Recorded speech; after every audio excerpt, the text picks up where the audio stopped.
This story is about why it's important to clear your cookies on your computer, because we've recently done a story in the Philippines and this was recommended to me. But here's the thing. I do fucking clear my cookies. I just don't understand how they keep... Do you know how I clear my cookies? Eat them?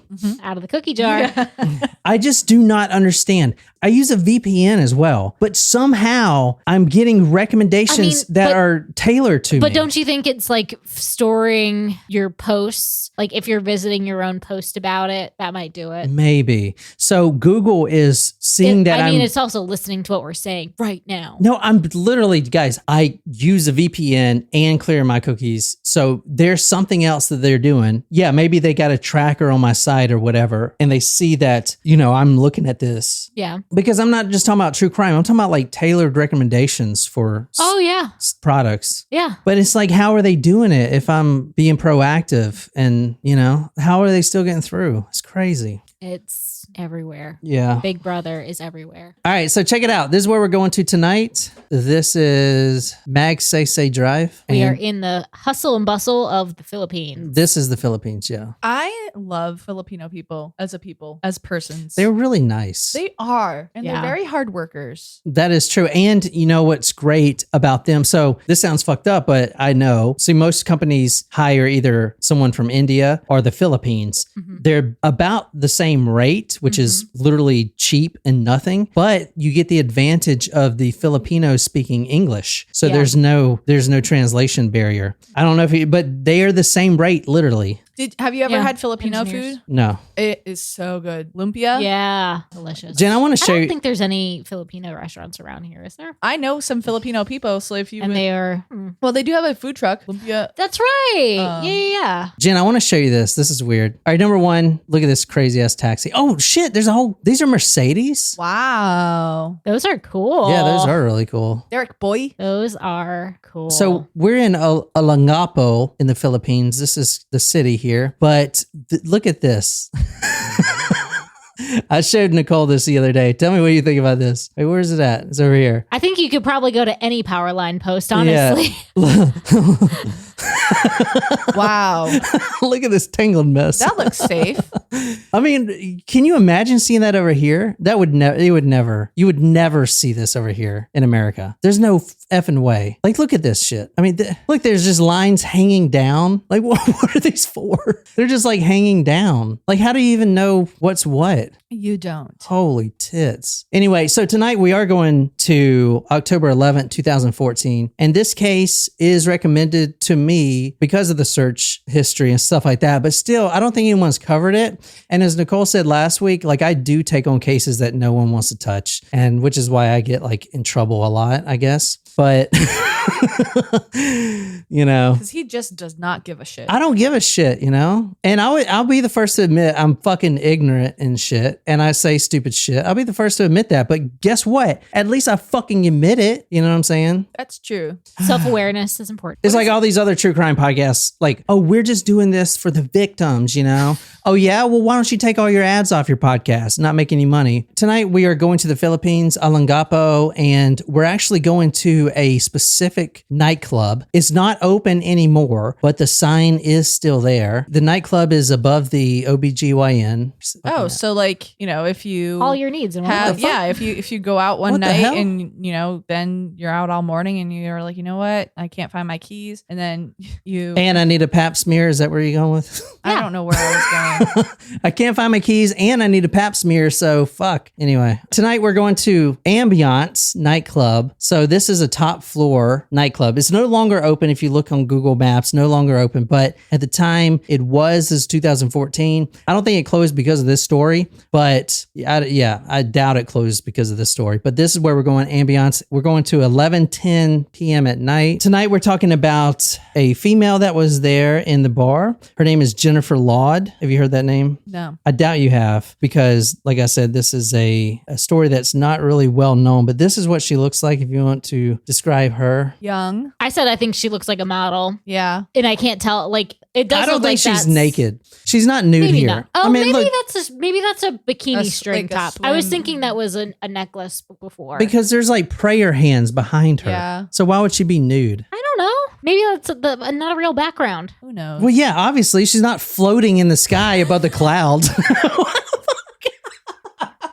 Yeah, so why would the praying hands be real? She was at the Ambiance Bar. It's a disco bar on October 11th, 2014. She was there at 11:10 p.m. and the time here is kind of important. But she is known as a Pocahontas. Do you want to take a guess what a Pocahontas is, Jen? Yes, someone from another country came to court her, and she was taken back. That's an interesting, actually, idea. It's a great guess. Yeah. It's not correct, but it's still a good guess. Oh, wow. You never compliment my guesses. So a Pocahontas, and this is a derogatory term for a Filipina female who is a slut. That is what Pocahontas stands for. The term is a Tagalog term, which is a language there for poke, which literally translates to slut. So that is what a Pocahontas is. I don't like that. So basically, she's a sex worker. All right, she's a prostitute. Okay. So she's working, and the reason that prostitution is so rampant and accepted there is because the U.S. has a really big presence there as far as the military, and the reason why, which we'll kind of talk about, is because we're allied with the Philippines. So when China tries to take over, like we have some Asian allies. Does that make sense? Mm-hmm. I mean, that's the reason why. Let's be honest. They won't admit it, but we all know. Well, especially after that whole, World War II thing. Yeah. We want to leave ourselves exposed. Yeah. Yeah, exactly. That's what we tell ourselves.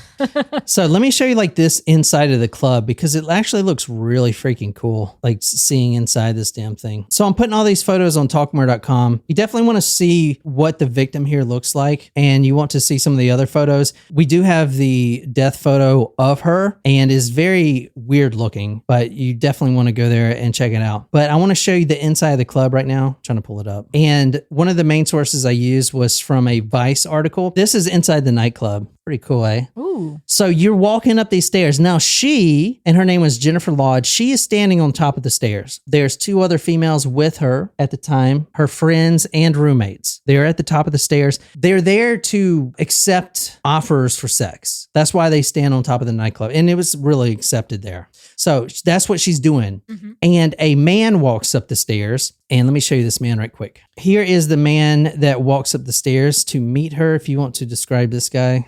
He looks either American or European. He's actually from your city, right? Yeah. New Bedford. No way. Yeah, he's a New Bedford, Massachusetts man. Okay. What's his name? Well, I'm not saying he's a killer or anything. I'm just saying like this who meets Jennifer tonight. Oh, okay. Well, interesting. I'll reserve my opinion for later. And also, if you look behind here, you see a boxing ring. So this is a young man. And I don't know how old he is here, but when he met Jennifer Laude that night, he was 19 years old. He's also wearing a specific type of shirt. You want to take a guess what he's wearing? An Army PT shirt? No, it's a marine green shirt. I said the same thing. Don't worry. They're different, y'all. Well, it's all army green to me. I don't know.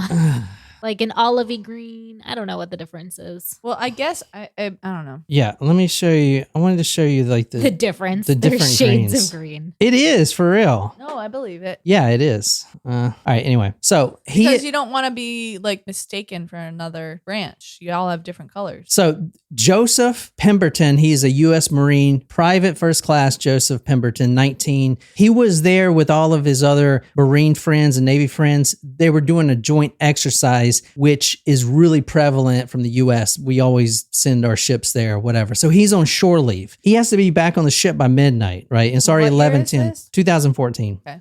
So, and we'll talk a little bit more about him later. But he is the one that meets Jennifer Laude that night, and we can see a photo of them actually going up those same stairs that you just saw. So this is him walking up the stairs with her. So you see it's the same room. That's him right here. Now he is a professional boxer, or at least that's what they said. He's only 19, so I guess you know, he made money as a boxer before he joined the Marines, I guess. So anyway, he meets Jennifer. So Joseph meets Jennifer and they start to arrange a payment for sex, which is normal. And she never goes alone. She always travels with her two friends. One of them's name is Barbie. They always travel together because number one, they don't want to get, you know, if one goes alone, they may get raped or whatever. And number two, they just travel in packs. And it's not just Americans that come down here. It's people guys from all over. Mm-hmm. Like you have Chinese, Korean, Canadians, all kinds of people come in and they use the services of these women, right? Barbie Gilviro said, she never went with a guy alone. She always asked one of us to come with her so we knew where she was. Yeah, so they go and they rent a local motel, room number 1, which is right behind the receptionist desk, a motel called the Cell Zone, which I think is like a cell phone zone, and they just had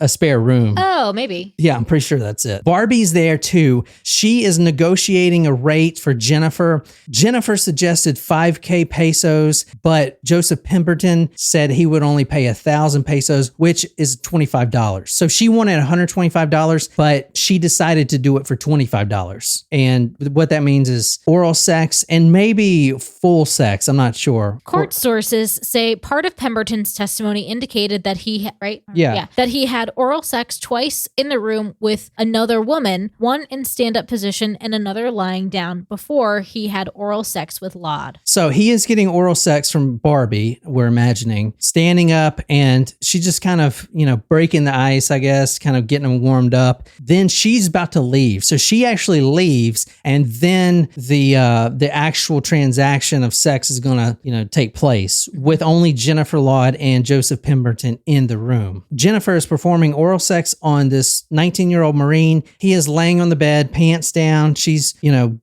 performing this service for him, and his hands start to wander around, and he puts his hands like in between her legs. Jennifer Laude had been performing oral sex on Pemberton when he suddenly felt a penis when he put his hand between Laude's legs. So this is why you clear your cookies. Yes, clear these cookies. All right, this is a murder podcast, Jim. What do you think happens here? I mean, take a wild guess. You think he's okay with this? Probably not. Okay. Jennifer Laude was Jeffrey, but now she's Jennifer. She still has a penis, though. I don't know what that would mean.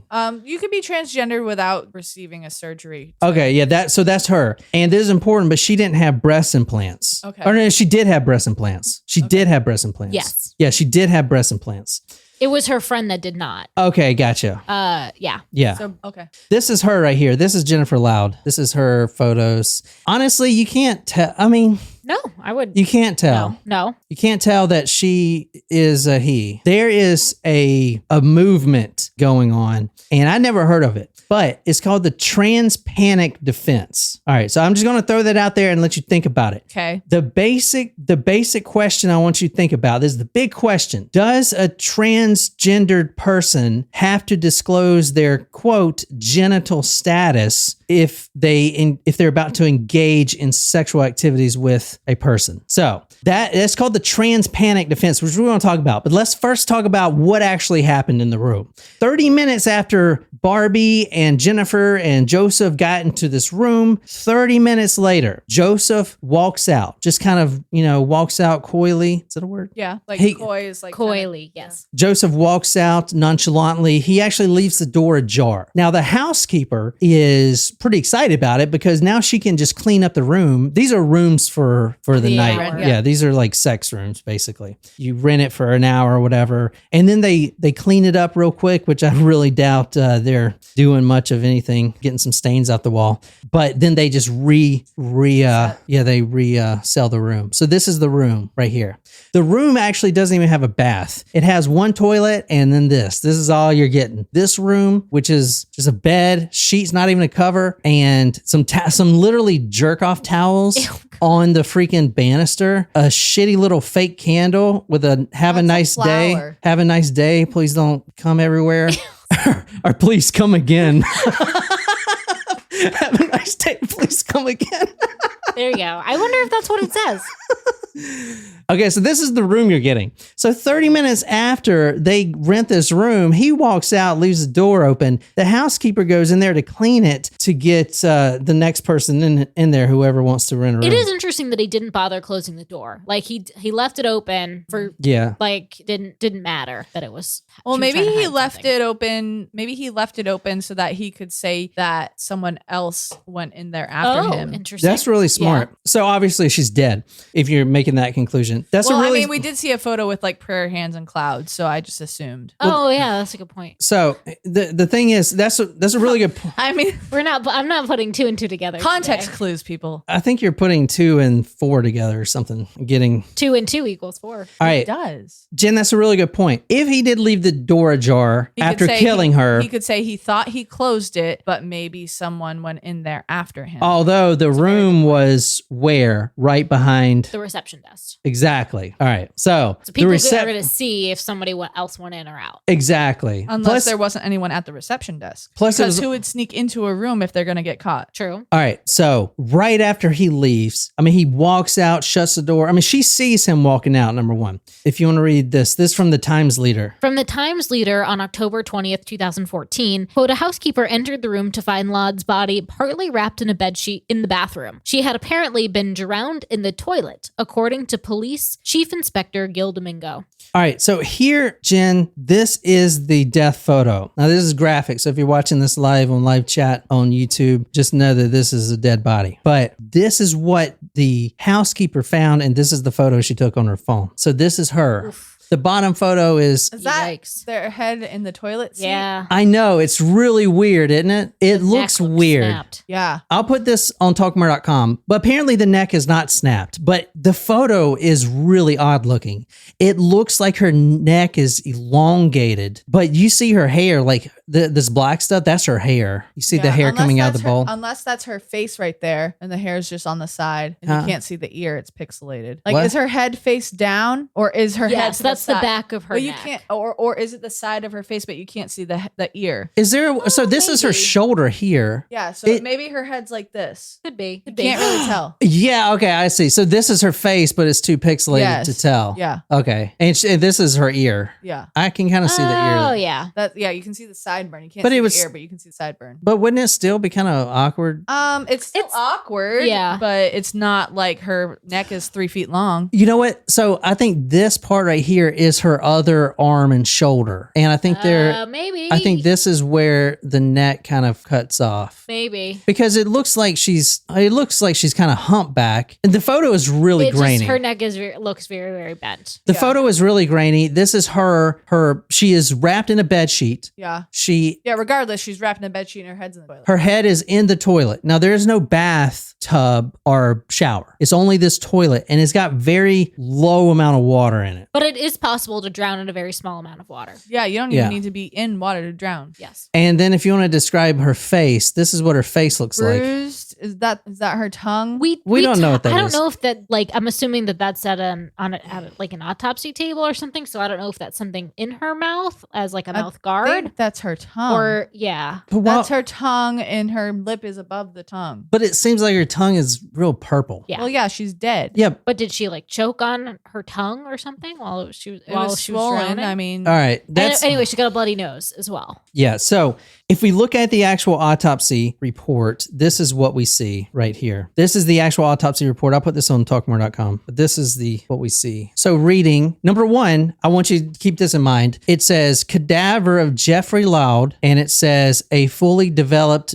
nourished male cadaver. That's going to be important for later. But the conclusion here is that the cause of death is due to asphyxia by drowning. So she died from this autopsy report. She died because she was drowned in a small amount of water in the toilet. That's her cause of death. All right. So what do you think so far? So obviously this is a U.S. Marine. Right. And this U.S. Marine has killed someone in the Philippines, which we're allies with, but I say allies, but those relations are pretty shaky because this isn't the first Marine that has done something like this. Oh, so this has really challenged our relationship with the Philippines, this case? Yeah, this and other cases. The Philippines being a people who is not afraid, they need our help, but they're not afraid to to protest, get out on the street and try to, get the government to actually do something by like telling the US. Natasha said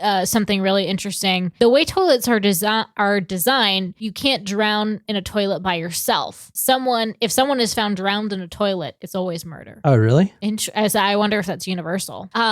Maybe with modern toilets, because I feel like toilets used to use a lot more water. Does anyone want to take a guess at how many liters a toilet uses per flush? How much? I don't know. 3.8. Huh? How many liters are in a 20 liters, Jen? Jesus Christ, you trying to just destroy the planet? That would be 4 gallons of flush, Jen. Yeah, 4 liters to a gallon, Jen. So it uses almost a gallon of water. I don't know those measurements off the top of my head. 3.8 liters per flush. So it's almost a gallon of water. Well, when guys know, because like we pee on the urinal, so there's like always that little sticker that says this uses 3.8 liters per flush. Oh, interesting. And then you read it while you're pee-peeing, Try to aim. Yeah. That's interesting. Jen's flushing the toilet with like 7 gallons. So let's talk about the confrontation. This is what happened inside the hotel. Now, we're going to present this story like Joseph Pemberton, the Marine, said it was, because honestly, at the end of the day, we have to take his word for it because he's the only one that made it out alive, I guess. You know what I'm saying? She can't really explain what happened to her. I wonder if any of my friends know him. It's possible. Maybe. He's from New Bedford, Massachusetts, not Iowa, because there's 2 New Bedfords. New Bedford, Massachusetts. All right. Upon discovering her penis, Jennifer Laude's penis, so Joseph was getting oral sex. He already had oral sex from a transgendered woman. Did he know? No, he did not know. Okay. So he's already had it with 2 transgendered women. He's received oral sex from 2, yeah. Exactly. Now he's laying on the bed and getting it again from Jennifer Laude, and then he finds that she has a penis. So in his mind, hey, there's a dude going down on me, and this isn't cool. So immediately he pushes her off the bed, which I think was more of a like, get off me type of thing. Yeah. And then according to him, she gets up from the floor and starts running over and trying to slap him, hit him, punch him, all this other stuff. That's when he puts her in a chokehold. He is a boxer. So he puts her in a chokehold like from behind and quote, until she stopped moving. Then he leaves the room. That's what he first said. But she was found in a toilet. So he goes back and says, well, I choked her out. And then I took her to the bathroom, but found there was no shower or whatever. So I tried to splash some toilet water on her to make sure she was alive. I found out she was still breathing. So then I just left. All right. He gets back to the ship and they get in trouble. So he was out with a couple friends. He gets back to the ship. The friends were looking for him. They're all late. He gets back at 12:15, 12:20, doesn't say anything about it, gets chewed out. And then when he's going to bed, he pulls a friend to the side and says the following.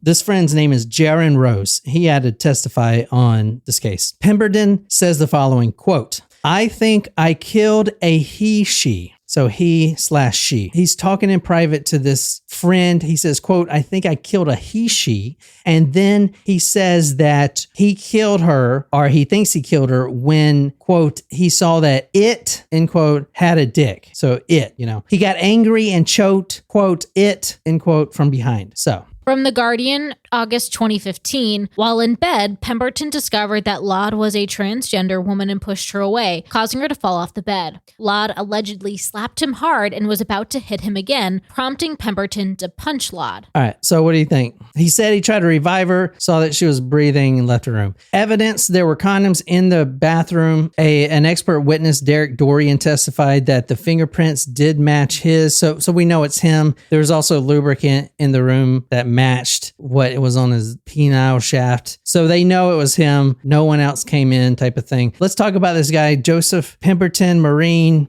Just real quick, we'll go over kind of his background. This is obviously him being arrested. He is from New Bedford, Massachusetts. He was on shore leave, 19 years old. He was aboard the ship USS Peleliu. He is an anti-tank missileman, 2nd Bat, 9th Marines. So Jennifer Laude, let's talk about Jennifer Laude real quick, just going over her real quick. Her former name is Jeffrey. She's a Bakla, which is considered a third gender. The Philippines don't consider transgendered people a thing. All right, you saw the autopsy report, male cadaver, yada yada. They don't actually consider transgender people as a real thing. They consider what is called a bakla, which is BAKLA. BA stands for a babae, which means woman. La, which is the last part of the word, stands for man, and then the K in the middle, bakla, literally means a connection between. So, but this term is more, from what I've found out from actually listening to videos of baklas explaining their status, they're more considered to be like what we consider a tomboy to be over here.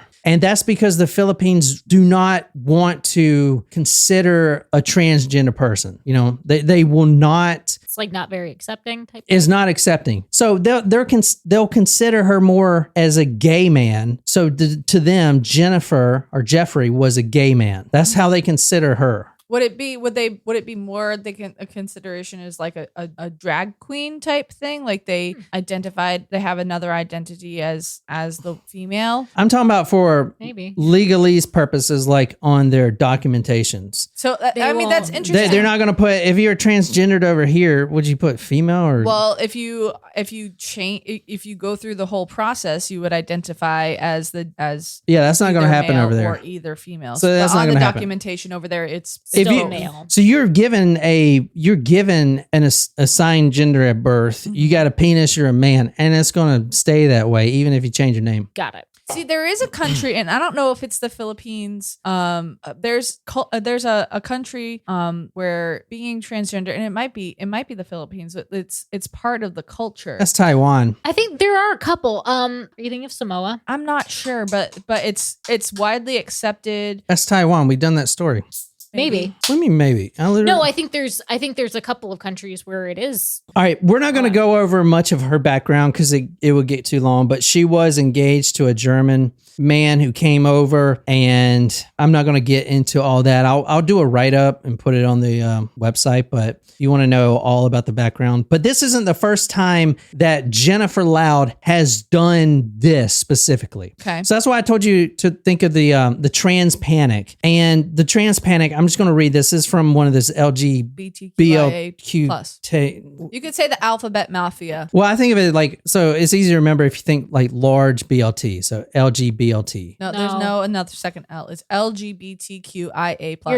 You're thinking to help you remember is not correct. Just defer to me. LGBTQIA+. But I mean, I'm proud of you for trying to like come up with something to help you remember it, but that wasn't it. Large BLT, supersize, please. That's all actually right. Clever, but this community, this is from a website from them, so this is very biased, obviously. But they say that the trans panic defense, and I want to say the Vice article that I put a lot of this from, the woman is, or man is transgendered as well, so that is a very biased article as well.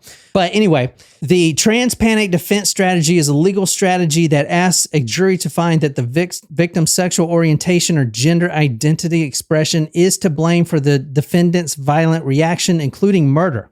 So what it's trying to say is he got away with murder because he didn't know that she was a man, and then he was put in some kind of temporary insanity, and he didn't really have control of what he was doing. All right. I think the difference is it wasn't disclosed. Like it wasn't not disclosed. Like he knew in advance and was doing something specifically, I think, hateful as a retaliation of that. It was a surprise he was not expecting and caused a reaction, I think, similar to like a crime of passion. When a person uses the panic defense, they are claiming that a victim's sexual orientation or gender identity not only explains but excuses a loss of self-control. But what the trans panic defense actually is trying to make it a requirement for a transgendered person to have to disclose that information. So, hey, and I think the same thing is with AIDS. I brought this up last time. If I have AIDS, I can't just have sex with you and not tell you. Like, I think it's illegal to do that. I think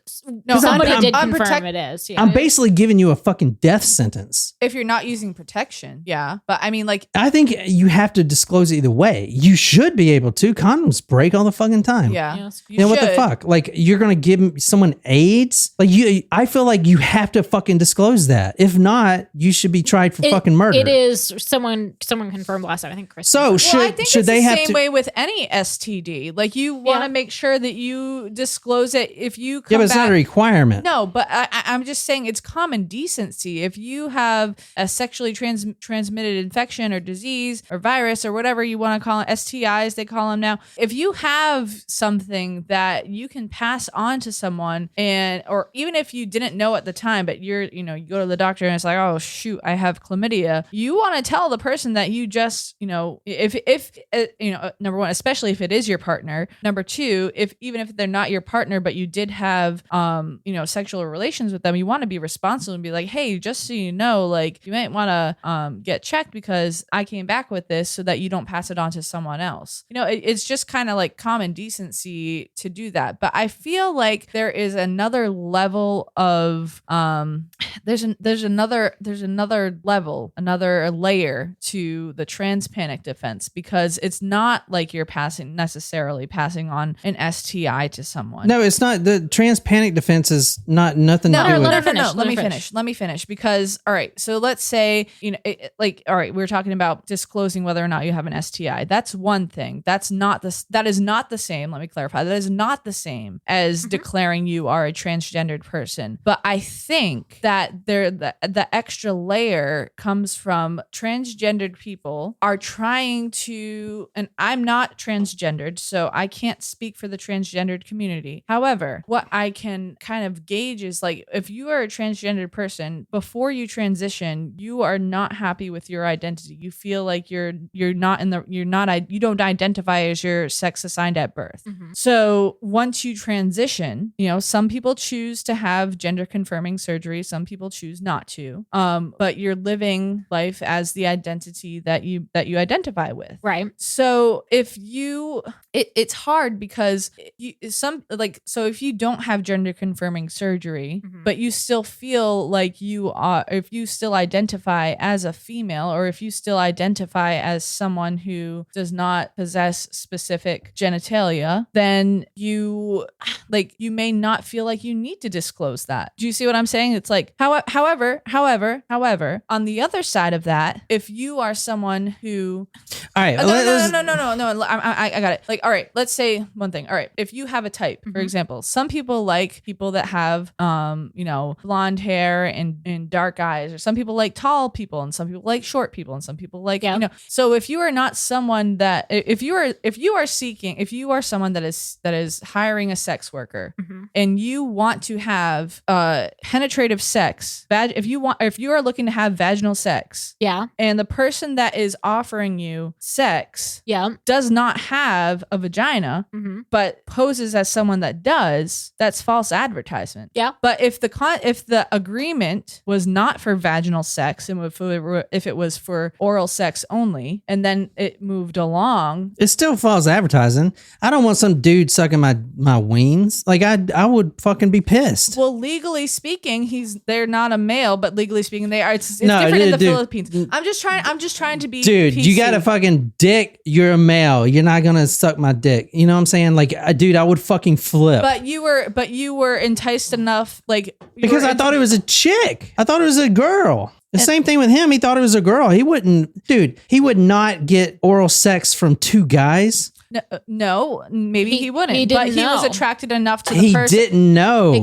Right, I know. No, but I'm just trying to look at it. I know, it's complicated. It's very complicated. It's like, because okay, if you're attracted to the person who is offering oral sex to you, that's fine, and you agree only on oral sex, and they do that. That's one. But I think what the difference is, he would not have agreed to that had he known. Right. He was deceived. Right. All right. He was deceived. The gay panic's different. If some guy comes up to the bar, her and is like, dude, you're so cute, I'd be like, yo, I'm not like that, so whatever. But if a girl comes up and it's like, hey, you're cute or whatever, and then I find out she has a wiener, dude, I'm gonna freaking flip. I'm gonna fucking flip. And it's not, especially if and then Jennifer apparently came at him, slapping and punching. Now that's a self-defense issue to me. You know what I'm saying? At the end of the day. Well, yeah. If you were being attacked and you were defending yourself, and you're hitting a man, you're not hitting a woman. At the end of the day, it was born a man. You're fighting a man. Like, you're not like, oh, you don't hit a woman. It's not a woman. He's got a penis. This isn't the first time that she's kind of done this. So she doesn't want people to know that she's a man. She met a Korean businesswoman who traveled to Olongapo. He actually had a family of his own, wife, kids. He wanted to move from them and marry her and have kids, but she kept refusing his sexual advances every time he would come.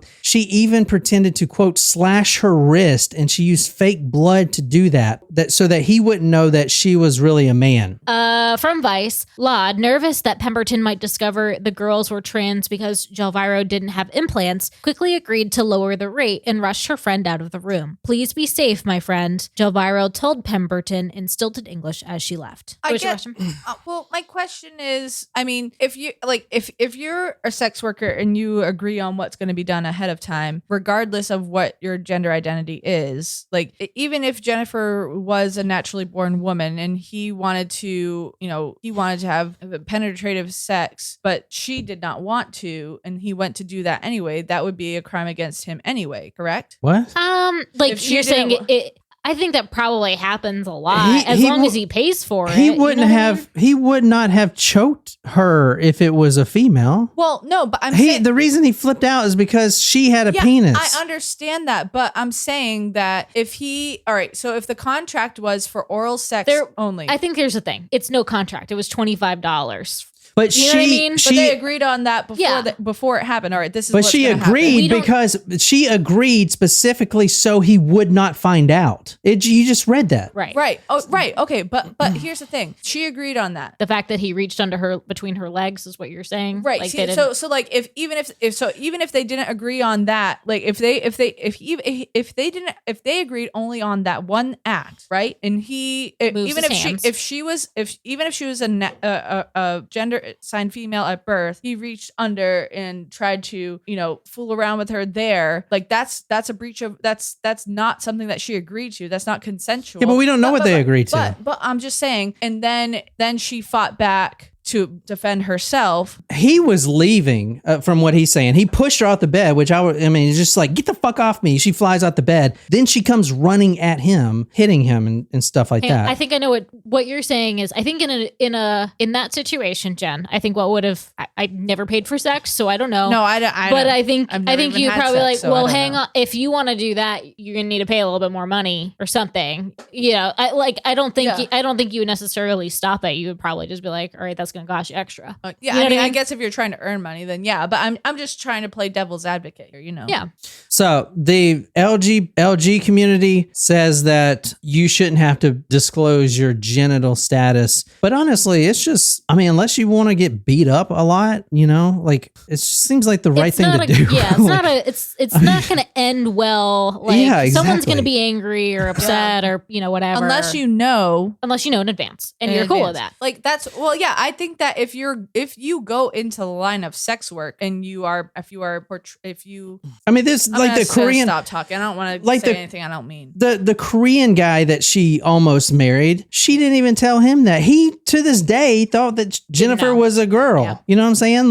Dude, at one point it's like, come on, that's just fucked up. You know what I'm saying? Yeah. I don't know, man. It's just this world, we have. So use the trans community, for example, and I think it's just the world, but okay, people are becoming whatever gender they want. So everyone else just has to accept it and be okay with it. And if you say anything bad, then, oh my God, you just have to accept it, how fucking crazy it is or whatever. They just expect you to be okay with it. And that's the thing. I just expect people to be okay with, if they find out I'm a guy. Well, what the fuck, dude? This is a 19-year-old Marine who has machismo going on and, is like, what the fuck? Like, are you asking for it? Like, fucking for real? I mean, I understand. What do you you're saying. expect? No, I It's get what you're different. saying. It's different to accept like that someone can do it like what they want to do. It's not harming them, but when it's coming to like a personal sexual experience that you didn't expect to happen, right? That's Which goes goes back to what I was saying. Like if you if you have a personal preference and you pay for something that you think is your personal preference, but it is actually not Something your personal else. preference, then I mean, like there is kind of a little bit of the false advertisement there. So what do you think he should get for it? The Filipinos were pretty fucking pissed off about it. And here's like one photo of them, the Filipino community burning like the American flag and stuff and calling for this guy to get the death penalty and all this stuff. Like, what do you think should happen to this guy? Well, it's hard. It's kind of But here's them like I mean, similar to like a crime of passion case, like somebody still, you catch your wife in bed with somebody else and you kill them. Like someone still died, in that situation. Yeah, Like, it somebody did obviously still wasn't die. like a first degree murder. Yeah. I mean, and if you bring in the defense part of like, but how far did he go? Yeah. You know what I mean? Hard to prove. that's the thing. It's Even like if you can't prove but it. if he said that to someone, I think I killed someone. Like why? Like Well, he said I killed a he/she. or I killed a he she. That's not the right term, right? It is No. not. Okay. It is definitely not. 8 years ago, it was not as commonly accepted as it is now. But the correct term is a transgendered person. However, number one, he's probably responsible for this person's death. Yes. Was it intentional? We don't know in that moment. Especially if the person was coming at him and he was defending himself. But how far did he go to cause harm to that person? Is the question, really. If he thought for a moment that, or if he knew for a moment that he killed someone, he should have reported it. Yeah. He should have reported it. You're accountable. You're accountable for that person's death. And Well, it was so he got back to the ship late. He went to sleep. This was 30 minutes later. And then in the middle of the night, they got him. So It was quick. it was real quick. Yeah. They pulled him off the ship literally like at 2 a.m. that morning. So the only person he really talked to is his friend and, his. well, he had time to tell an authority I'm or to just call saying. 911. I mean, Jeez. I think he still killed somebody, even if it was accidental. And so I think like, So there's a treaty that we have called the VFA, which stands for Visiting Forces Agreement. It basically, this is what it is. I'm just saying it. America's fucking huge and fucking powerful. So when we go to the Philippines, we make them agree to this thing called the VFA that says if something happens, like, I don't know, one of our Marines chokes out your transgendered sex worker, then you can't just take him and try him in your penal system. He belongs to us because he's in the military visiting forces, you know what I'm saying?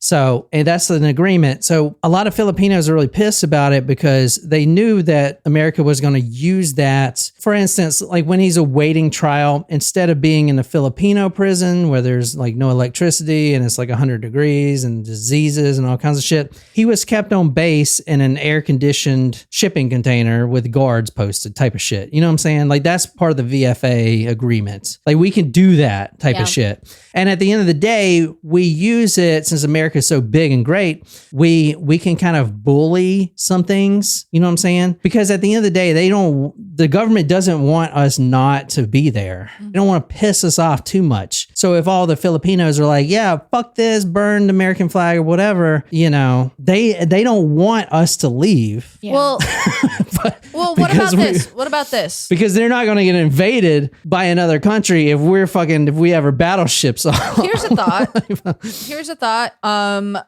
Yes, you should. Well, it's kind of like a compromise, right? What if, and I'm not a lawmaker, so me saying this on this podcast is not going to do anything. However, it's a thought. What if, like in that contract, for the remainder of the time that your tour is in that country, you're under their law. You're tried in that country, or even you're tried in that country. You get your sentence based on what the country you're in deems appropriate, even if it's served in America, because you can't, like. But this is just for military.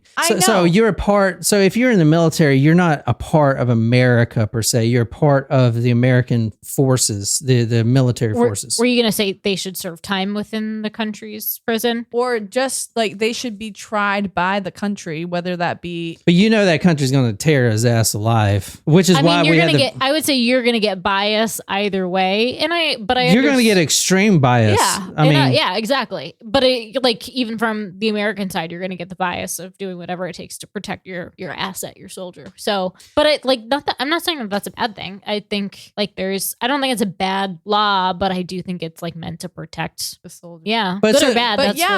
If you're out there, like, all right, let's say this was not a one and done. Okay, let's say he went on a killing spree or something. Well, that happened in Afghanistan, actually, really close to where I was in Kandahar. Some guy, I think it was from the 10th Mountain Division.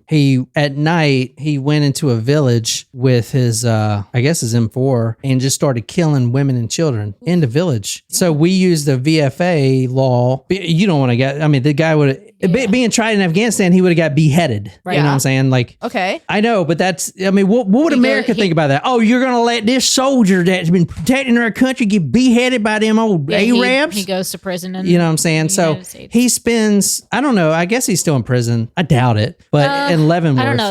That's a war crime issue. Mm-hmm. Yeah, but he's in prison in Leavenworth. Yeah. You know? Probably, that's tough. forever. Yeah, I don't know. But I doubt maybe when I'm sober. I doubt he's even in prison anymore. The only thing I can think of is podcast ideas. Do you remember the guy? It's not a conspiracy, but do you remember? So you guys don't hear about all the military murders. There's a number one, what's going on that doesn't make the news. A special forces soldier in Fort Bragg murdered a Delta Force soldier. What? And because there was like cheating wives involved. Oh boy. None of the media touched it. None of them wanted to get into that. Let's do that one. Oh, I don't think Fuck no, dude. I'm too fucking close to that shit. No, fuck that. Dude, fuck that.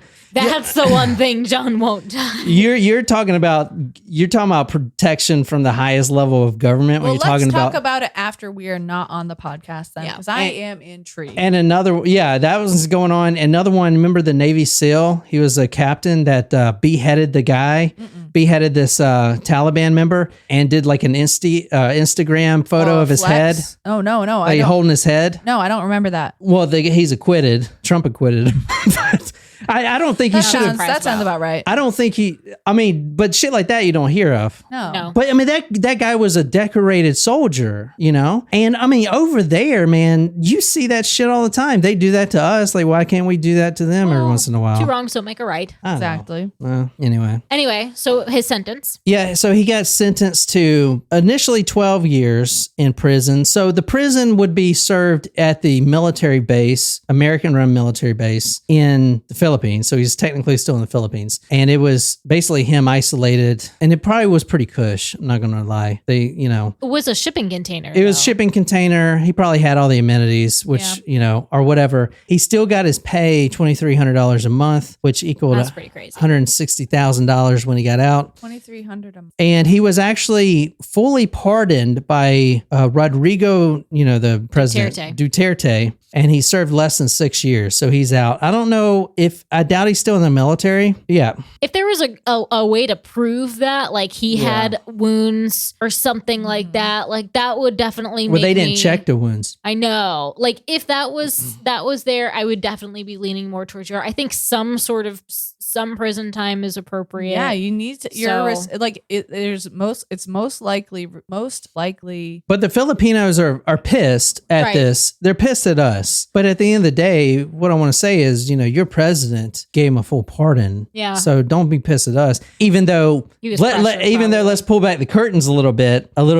Why did he give us a pardon? Well, because he doesn't want to upset the big angry dog. You know what I'm saying? Yeah. Oh yeah. That's just how it is. But who pardoned him? Duterte, the president of the Philippines. Oh, the Filipino president. Sorry, yeah. Sorry. But the reason why is because of this is a relations thing. This is why you don't hear these stories, because it's like it's not just some Idaho politics. Kids getting killed. No, it's all political. Yeah, everything in life is political, and if you think otherwise, you're wrong. This is why you don't hear these stories. I'm not a conspiracy theorist, but Yeah. it's all political. It is. It is all political. I don't know. I hope you guys like that. Oh, what about the Green Beret? Yeah, that guy.